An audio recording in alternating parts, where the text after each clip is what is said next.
بسم اللہ الرحمن الرحیم وعارض عن الجاہلین۔ انتخاب از خطبہ جمعہ حضرت خلیفۃ المسیح الخامس ایدہ اللہ تعالیٰ بنصرہ العزیز، فرمودہ 14 جنوری 2011۔ روزنامہ الفضل انٹرنیشنل، بدھ 14 فروری 2024۔ حضور فرماتے ہیں: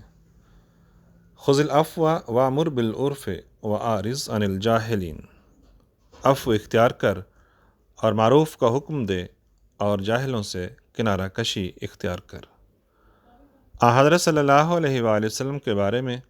حضرت عائشہ رضی اللہ تعالیٰ عنہ کے اس فکرے نے کہ کانا خلقہ القرآن، یعنی آپ کی زندگی قرآنی احکام اور اخلاق کی عملی تصویر تھی، آپ کے اعلیٰ ترین اخلاق کے وسیع سمندر کی نشاندہی فرما دی کہ جاؤ اور اس سمندر میں سے قیمتی موتی تلاش کرو، اور خلق عظیم کے جو موتی بھی تم تلاش کرو گے اس پر میرے پیارے آقا حضرت محمد مصطفیٰ صلی اللہ علیہ وآلہ وسلم کی مہر ثبت ہوگی۔ یہ ہے وہ مقام خاتمیت نبوت جو الیوم اکملت لکم دینکم واتممت علیکم نعمتی کے خدائی ارشاد میں ہمیں نظر آتا ہے۔ پس دین کا کمال اور نعمت کا پورا ہونا حضرت صلی اللہ علیہ وآلہ وسلم پر آخری شرعی کتاب اتار کر اللہ تعالیٰ نے آپ کی ذات میں پورا فرما دیا۔ بس آپ صلی اللہ علیہ وآلہ وسلم سے زیادہ کون اس الہی کتاب کو سمجھنے والا اور اپنے رب کے منشا کو سمجھنے والا ہو سکتا ہے۔ آپ صلی اللہ علیہ وآلہ وسلم کی زندگی کا ہر پہلو جہاں قرآن کی عملی تصویر ہے، وہاں اللہ تعالیٰ کے حکم کے مطابق ہمارے لیے اسوہ حسنہ بھی ہے۔ اس وقت میں آپ کے سامنے حضرت صلی اللہ علیہ وآلہ وسلم کی سیرت کے ایک حسین پہلو کی چند جھلکیاں پیش کروں گا، جس نے نیک فطرت لوگوں کو تو آپ کے عشق و محبت میں بڑھا دیا، اور منافقین کے گند سے صرف نظر کرتے ہوئے جب آپ نے یہ خلق دکھایا کہ وعارض عن الجاہلین، تو دنیا پر ان لوگوں کی فطرت واضح ہو گئی۔ یہ خلق جس کے بارے میں بیان کرنا چاہتا ہوں، یہ عفو ہے۔ حضرت مسیح موعود علیہ الصلوۃ والسلام فرماتے ہیں: خدا کے مقربوں کو بڑی بڑی گالیاں دی گئی، بہت بری طرح ستایا گیا، مگر ان کو عارض عن الجاہلین کا ہی خطاب ہوا۔ خود اس انسان کامل ہمارے نبی صلی اللہ علیہ وآلہ وسلم کو بہت بری طرح تکلیفیں دی گئیں اور گالیاں، بد زبانی اور شوخیاں کی گئیں، مگر اس خلق مجسم ذات نے اس کے مقابلے میں کیا کیا؟ ان کے لیے دعا کی، اور چونکہ اللہ نے وعدہ کر لیا تھا کہ جاہلوں سے اعراض کرے گا تو تیری عزت اور جان کو ہم صحیح و سلامت رکھیں گے، اور یہ بازاری آدمی اس پر حملہ نہ کر سکیں گے۔ چنانچہ ایسا ہی ہوا کہ حضور صلی اللہ علیہ وسلم کے مخالف آپ کی عزت پر حرف نہ لا سکے، اور خود ہی ذلیل و خوار ہو کر آپ کے قدموں میں گرے یا سامنے تباہ ہوئے۔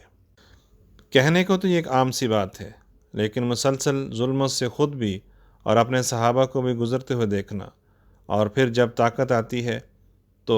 عفو کا ایک ایسا نمونہ دکھانا جس کی مثال جب سے کہ دنیا قائم ہوئی ہے ہمیں نظر نہیں آتی، یہ حضرت صلی اللہ علیہ وآلہ وسلم کا ہی خاصہ ہے۔ پھر منافقین اور غیر تربیت یافتہ لوگوں کے مقابل پر آپ نے تحمل اور برداشت کا اظہار فرمایا۔ یہ بھی کوئی معمولی چیز نہیں ہے۔ اگر انصاف کی نظر سے دیکھنے والا کوئی تاریخ دان ہو تو باوجود مذہبی اختلاف کے یہ کہے بغیر نہیں رہ سکتا کہ آپ کی برداشت اور عفو اور ہر خلق کا نمونہ بے مثال تھا۔ اور لکھنے والے جنہوں نے لکھا ہے، بعض ہندو بھی ہیں اور بعض عیسائی بھی۔ بہرحال اس وقت میں چند واقعات بیان کرتا ہوں جو حضرت صلی اللہ علیہ وآلہ وسلم کے عفو کے خلق عظیم پر کچھ روشنی ڈالتے ہیں۔ پہلے میں عبداللہ بن ابی بن سلول کے واقعات لیتا ہوں، جو رئیس المنافقین تھا۔ ظاہر میں گو حضرت صلی اللہ علیہ وآلہ وسلم کی اطاعت کو منظور کر لیا تھا، لیکن حضرت صلی اللہ علیہ وآلہ وسلم کی ذات پر غلیظ حملے کرنے کا کوئی دقیقہ نہ چھوڑتا تھا۔ مدینے میں رہتے ہوئے مسلسل یہ واقعات ہوتے رہتے تھے۔ اس کی دشمنی اصل میں تو اس لیے تھی کہ حضرت صلی اللہ علیہ وآلہ وسلم کے مدینہ ہجرت سے پہلے مدینے کے لوگ اسے اپنا سردار بنانے کا سوچ رہے تھے، لیکن آپ صلی اللہ علیہ وآلہ وسلم کی مدینہ آمد کے بعد جب آپ صلی اللہ علیہ وسلم کو ہر قبیلے اور ہر مذہب کی طرف سے سربراہ حکومت کے طور پر تسلیم کر لیا گیا تو یہ شخص ظاہر میں تو نہیں لیکن اندر سے دل سے آپ کے خلاف تھا، اور اس کی مخالفت مزید بڑھتی گئی، اس کا کینہ اور رنجشیں مزید بڑھتی گئیں۔ ایک روایت میں آپ صلی اللہ علیہ وآلہ وسلم کے مدینہ جانے کے بعد اور جنگ بدر سے پہلے کا ایک واقعہ ملتا ہے جس سے عبداللہ بن ابی بن سلول کے دل کے بغض اور کینے اور اس کے مقابلے پر آپ کے صبر کا اظہار ہوتا ہے، اور یہ اظہار جو دراصل عفو تھا، اور یہ عفو آپ صلی اللہ علیہ وسلم کا رد عمل ظاہر ہوتا ہے۔ بہرحال روایت میں آتا ہے، امام زہری روایت کرتے ہیں کہ مجھے عروہ بن زبیر نے بتایا کہ اسامہ بن زید رضی اللہ تعالیٰ عنہما نے مجھے بتایا کہ رسول اللہ صلی اللہ علیہ وآلہ وسلم فدق کے علاقے کی ایک چادر ڈال کر گدھے پر سوار ہوئے اور اپنے پیچھے اسامہ بن زید کو بٹھایا، اور سعد بن عبادہ رضی اللہ تعالیٰ عنہ کی عیادت کے لیے بنو حارث بن خدرج میں واقعہ بدر سے پہلے یعنی جنگ بدر سے پہلے تشریف لے جا رہے تھے، تو ایک ایسی مجلس کے پاس سے گزرے جس میں عبداللہ بن ابی بن سلول بیٹھا ہوا تھا۔ اس نے اس وقت اسلام قبول نہیں کیا تھا۔ حضرت صلی اللہ علیہ وآلہ وسلم نے دیکھا کہ اس مجلس میں مسلمان بھی بیٹھے ہیں، بت پرست بھی ہیں اور یہودی بھی بیٹھے ہیں، اور اسی مجلس میں عبداللہ بن رواحہ بھی بیٹھے ہوئے تھے۔ جب اس مجلس پر گدھے کے پاؤں سے اٹھنے والی دھول پڑی تو عبداللہ بن ابی بن سلول نے اپنی چادر سے ناک کو ڈھانک لیا، پھر کہا ہم پر مٹی نہ ڈالو۔ پھر رسول اللہ صلی اللہ علیہ وسلم نے ان سب لوگوں کو سلام کیا، پھر رک گئے اور اپنی سواری سے اترے اور ان کو دعوت اللہ کی، ان کو قرآن پڑھ کر سنایا۔ اس پر عبداللہ بن ابی بن سلول نے کہا، اے صاحب، جو بات تم کہہ رہے ہو وہ اچھی بات نہیں ہے، اور اگر یہ حق بات بھی ہے تو ہمیں ہماری مجلس میں سنا کر تکلیف نہ دو، اپنے گھر میں جاؤ اور جو شخص تمہارے پاس آئے اسے قرآن پڑھ کر سنانا۔ عبداللہ بن ابی بن سلول کی یہ باتیں سن کر حضرت عبداللہ بن رواحہ نے کہا، کیوں نہیں یا رسول اللہ، آپ ہماری مجالس میں آ کر قرآن سنایا کریں، کیونکہ ہم قرآن کو سننا پسند کرتے ہیں۔ یہ سننا تھا کہ مسلمان اور مشرک اور یہود سب اٹھ کھڑے ہوئے اور اس طرح بحث میں الجھ گئے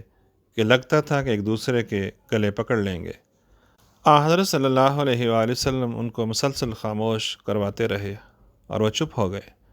جب خاموش ہو گئے تو آپ صلی اللہ علیہ وسلم اپنی سواری پر سوار ہوئے اور سعد بن عبادہ کے پاس پہنچے اور اس کو جا کر بتایا کہ ابو حباب یعنی عبداللہ بن ابی بن سلول نے کیا کہا ہے، اس نے یہ بات کی ہے۔ تو سعد بن عبادہ نے عرض کی، یا رسول اللہ، اس سے عفو اور درگزر کا سلوک فرمائیں۔ اس ذات کی قسم جس نے آپ پر قرآن کریم جیسی عظیم کتاب نازل کی ہے، اللہ تعالیٰ اس حق کو لے آیا جس کو اس نے آپ پر نازل فرمایا۔ اس سرزمین کے لوگوں نے فیصلہ کیا تھا کہ وہ عبداللہ بن ابی بن سلول کو تاج پہنا کر اپنا بادشاہ بنائیں اور اس کے دست و بازو کو مضبوط کریں۔ پھر جب اللہ تعالیٰ نے ان کے اس فیصلے سے اس حق کے باعث جو اللہ تعالیٰ نے آپ کو عنایت فرمایا ہے انکار کر دیا تو اس سے اس کو بڑا دکھ پہنچا، اس وجہ سے اس نے آپ سے یہ بدسلوکی کی ہے۔ رسول اللہ صلی اللہ علیہ وسلم نے اس سے عفو کا سلوک فرمایا۔ یہ اس وجہ سے نہیں فرمایا کہ سعد بن عبادہ نے بات کی تھی کہ عفو کا سلوک فرمائیں، بلکہ آپ نے ان کو یہ بتانے کے لیے بات کی تھی کہ آج اس نے اس طرح میرے ساتھ یہ سلوک کیا ہے، لیکن میں تو بہرحال عفو کا سلوک کرتا چلا جاؤں گا۔ آگے پھر لکھا ہے کہ آپ اور آپ کے صحابہ مشرکوں اور اہل کتاب سے درگزر کا سلوک فرماتے تھے، جیسا کرنے کا اللہ تعالیٰ نے ان کو حکم دیا تھا، اور وہ ان کی طرف سے ملنے والی تکالیف پر صبر کرتے تھے۔ لیکن پھر کچھ عرصے بعد جب عبداللہ بن ابی بن سلول بظاہر مسلمان ہوا تو اپنی منافقانہ چالوں سے آپ کو تکلیف پہنچانے کی ہمیشہ کوشش کرتا رہتا تھا۔ آواز نعیم احمد باجوہ۔